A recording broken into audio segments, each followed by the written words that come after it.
Let's be honest. You probably have a lead magnet, a checklist, a PDF, a white paper, a download resource guide, and it's probably collecting a lot of email addresses, but it's not generating any qualified leads. If you stick around in this video, I'm going to show you exactly what needs to change today, now that we have an AI forward world, so you can grow your sales pipeline with buyers who are ready to convert. Welcome to your Mind Shift. I'm Daryl Evans. Most of us are aware that there's been a major shift in buyer behavior since ChatGPT hit the scene. But in our agency, we see this on a daily, weekly, monthly basis with more and more things happening with AI. Most recently, we're seeing it with the AI overviews taking front and center on the first page of Google. In the most recent Google update, we heard about Google AI Mode, which will give you a Gemini actual chatbot sitting right in the search engine. While this is still an experimental phase right now for Google, it is coming. What I will tell you is we are seeing less and less traffic coming to websites. And if we're thinking about lead generation the way we've always thought about it, we are not only losing our opportunity to get new leads, but more importantly, we are losing sales. So what's changed in the buyer landscape is that now not only do we all have a smartphone in our hands, but now the smartphone all has an interface from ChatGPT, Claude, Gemini, or Perplexity, giving buyers instantaneous, immediate, and NBA level access to all of the information they could possibly ever want without you and without me sitting in the way. One of the reasons we're doing this conversation today is that one of the things we all as marketers do is we generate leads with some sort of lead magnet, right? The item that we put on a website that's designed to get someone to signal their interest by putting in their name and their email, or if you're a B2B company, you're probably doing it a lot the way the old way was: first name, last name, company name, role, job title, income, all of that stuff. These things are going out the window fast. And in today, I want to talk with you about some strategies that you need to be thinking about, no matter what size company you have, about how to continue to adapt to this modern buyer's journey in an age of AI. One of the things we've been seeing in our agency from the data from many of our clients is not just a high bounce rate on some of our key conversion pages, but just so many people coming to the page, leaving the page, and actually never coming back to the site again. What's really interesting is the thing that they used to trade their information for is no longer acceptable today. Look, at the end of the day, when we look around, most customers or prospects only gave us their information of their first name, last name, phone number, email, etc., because they had to get any information from the businesses. Now, if we go back 20, 30 years before the internet got started, everybody had to call a company, everybody had to go to someone's office. But today, that's not the case. If you're responsible for revenue growth in your company, how do you adapt? I talked to a president of head of sales for a company, and their team is out cold calling still to this day in a very sophisticated B2B industry, and they haven't pivoted yet to this modern buyer era. And what's really interesting is all of the calls, almost all of them, are being blocked. So it isn't that you need a more sophisticated dialing system. It isn't that you need to buy a better list from your list broker. The key is you need to adapt to the way buyers want to buy and interact with brands today. At the end of the day, we all would agree that nobody wants to enter a sales process until they've made a decision to buy. So as I talk about the next changes that I think you should be making, the changes we're making with our clients at our agency, the changes we're making on our own website, I would encourage you to think about it this way: is put more information out front, reduce the gate, and I believe you're going to find more trust in your brand as time goes on, as more and more people are accessing ChatGPT, Gemini, Claude, and the others. So Daryl, if it isn't a PDF, a checklist, a white paper, or a webinar, which nobody wants to sit in these days, what is it?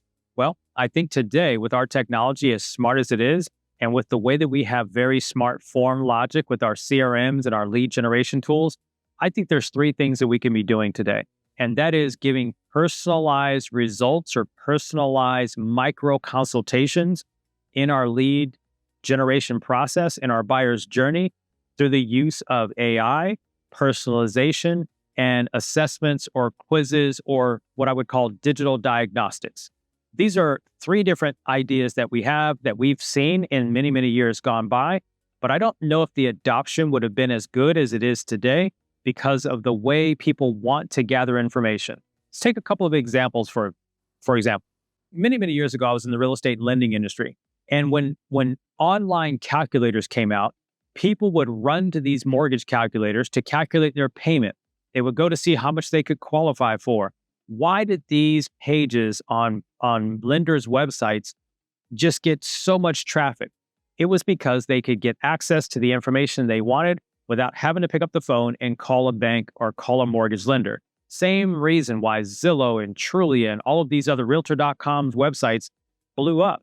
It's because they didn't want to get in their car to go drive around the neighborhoods just to see the price, just to see how big it is, just to see inside. That's where we are with you as a B2B, B2C professional service company. That's the same type of thing we must think about. The challenge is for many of us in professional services, we are used to the interaction with the buyer. We're used to the interaction with the prospect. We're used to the interaction all the way through from start to finish, from the free consultation to the proposal process, from the proposal process to the onboarding process. All of those things still matter. But what I'm encouraging you and what we're talking about is how do we remove the friction of these upfront barriers? It doesn't mean we don't have to generate a lead. We do need to find a way to signal interest. But what I'm suggesting is we need to find a way to signal interest in a more personalized, automated, valuable way that the prospect actually wants to engage with. What could that look like? I was on a website not long ago, and it really started to hit me when I clicked on a Google ad when I was searching for a certain product or service. And instead of them taking me to a standalone landing page that you would traditionally think of from a Google Ads campaign, I landed on a quiz, what was essentially an assessment. It started with, are you male or are you female? This was a health-related product. And I clicked the button, of course. Then I went down, and then it was a super easy process for me to go through. They used their ad dollars to, I don't know what their cost per click is, but maybe it was $10, $15, $2. I have no idea. But they weren't trying to get me to opt in. They were trying to get me some information that was relative to me and very specific to me. So when I finished this process, and I was just curious about it because I'd heard of the brand and I was curious about their product, I ended up with a very personal, customized assessment based on what I had provided. And I had zero resistance to giving them the information. It just didn't feel like an opt-in where I was going to get hit with 1,000 emails. Now, did they email me afterwards? Sure they did. Did they try to get me to buy the product? Sure they did. The marketing process then ensued like you would normally see it. But for those of us right now that want someone to book a meeting as a way to become a lead, those days are going to get more challenging. The cost to get that done is rising. In many of our clients' campaigns, we're seeing costs head up to $200, $300, $400 to get someone to book a meeting. And the question or the recommendation that I have is that we need to start thinking about smarter ways to generate leads that reduce the friction, provide more value, and give the prospect what they want. Because if not, they're going to run to ChatGPT and find it somewhere else. So how can you think about reorganizing your lead generation systems today? I'm not suggesting that every PDF, white paper, checklist are dead. That's not what I'm here to say. I am simply saying that those things are probably going to start performing less and less. In our agency, we love to see traditional landing pages for those types of offers of invitation of leads to perform somewhere between 30 and 40%. We have started to see those fall back a little bit into the 20s. That's not terrible, but it isn't what it used to be, right? To drop from 40 to 20 is a 50% drop. It's not a 20% drop, just in case we're not clear on the math. That can be a big deal over a long period of time. When we look around in the Meta platform, we look around in the Google platform where we drive most of our leads for our clients, we can see the cost per click going up. We can see the CPM going up. Why is that? Google's changing the very page of Google that has been like a waterfall of customer acquisition over the last 15 to 20, 25 years. Well, now if AI overviews are taking over the top of Google, ads are going down, local search results are going down further on the page, then a lot of those brands are heading into the ad platforms. That's driving the cost up over there. It's just a simple supply and demand curve change. So what I'm submitting to you is that if in fact there's going to be more competition, and there is, if buyers are going to choose to use their device more through ChatGPT, Gemini, Claude, Perplexity, and they are, but we still have to generate leads for our businesses to make sure they're growing, and we do, then I'm suggesting that we've got to start thinking smarter. We got to start using more AI. We got to start using personalization. The good news is there's plenty of tools out there ready for you to do it. I'm going to tell you about 3 right quick that we are using in our agency. And if you want to learn more about how we've organized this and how we started thinking about it, feel free to reach out to us. You can click one of the links down below, talk to us at our agency, and maybe reach out about a growth diagnostic, or perhaps you want to come into our inner circle where we talk about this stuff every single week and the adaptations that we need to make in today's fast-paced market. One of the items you can think about is reducing the number of form fields on your lead generation forms. We use HubSpot. There's a lot of other tools that probably do this, but instead of us collecting first name, last name, company name, role, and all this other stuff on a lead form, we are now just asking for their email address. Now, you might say, well, Daryl, I need way more information than that to see if they're a qualified lead. And I hear you, but I just don't know if you need that for a checklist or a PDF or a white paper or a resource guide or a survey report for your industry. I just don't know that you need that much information. One thing that we love about HubSpot is we can do form logic, which means by just collecting the email address, we can then later on in the buyer's journey get that data enriched through AI, through publicly related data, and through the power of HubSpot's AI. And we've been a partner with HubSpot for quite some time, and we are loving this feature because now we're reducing the friction for someone to get that first touch information. And we are allowing the AI and our subsequent steps in the buyer's journey to enrich that data so we can get more data. We just don't need it all up front. How do you run step 2? How would you run a quiz or some sort of assessment, right? A couple of tools that come to mind. Two of them I'm big fans of. You probably know about one or both of them. One of them is Typeform. Typeform is a tool that allows you to create these step-by-step personalized experiences. And then my latest favorite is a tool by Daniel Priestley called ScoreApp. Now, we started using ScoreApp, and I know Daniel Priestley he's a multifaceted entrepreneur, and they built this product many, many years ago. And it is just picking up more and more steam every time I look up.